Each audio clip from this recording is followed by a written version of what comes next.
So you want to read the first paragraph and I can read the second one? Yeah, that's it. Okay, so let's start. So after zero finally emerged in ancient India, it took almost 1,000 years to set root in Europe, much longer than in China or in the Middle East.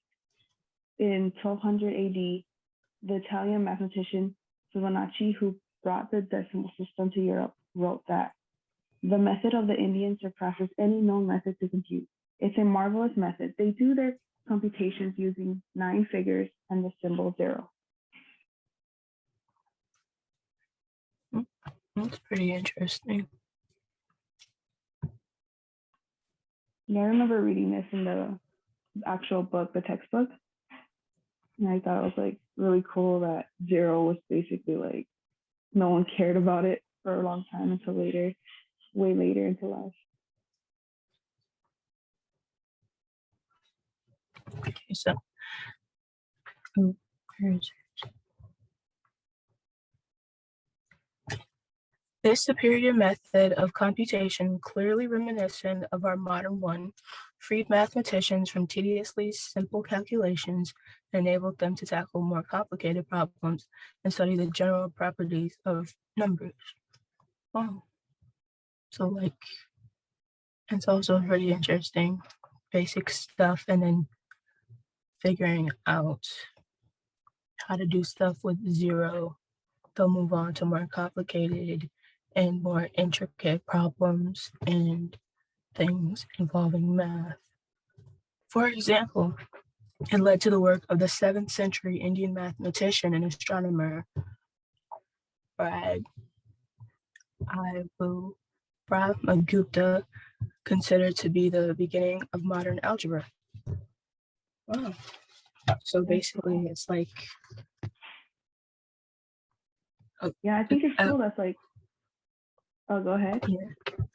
I'm kind of thinking before 0, it was the Stone Age or I don't know, before 0, everything was, I don't know, Stone Age, yeah, and then we come into using the number 0 and everything is becoming more advanced, modern algebra, more complicated problems and stuff, so it's pretty interesting.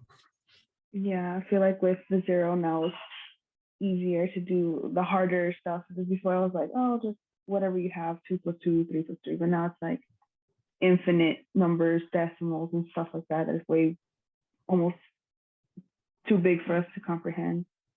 It's I'm kind of conflicted on it because wow, yeah, before 0, everything was pretty simple and it would probably be easier since I'm not really a big fan of math, just doing simple math, easy stuff, but obviously we can't have all of the very much, math is a universal language and everyone uses it, everyone needs it, stuff like that. So basic math probably wouldn't work in places that require huge advanced math like NASA and physicists and chemists and stuff like that. So it's pretty interesting. Yeah, technology would not be where we are now, basically, if we didn't have that 0. Kind of good thing, bad thing, who knows, but yeah, it's pretty cool.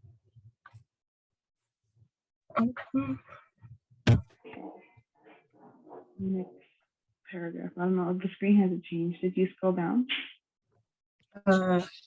Yeah, I think that's that's it? Oh wow, that's really short. Most of them are pretty short. Yeah, I remember reading this in the textbook, so I was I think it's either the first or the second chapter from the textbook about the 0.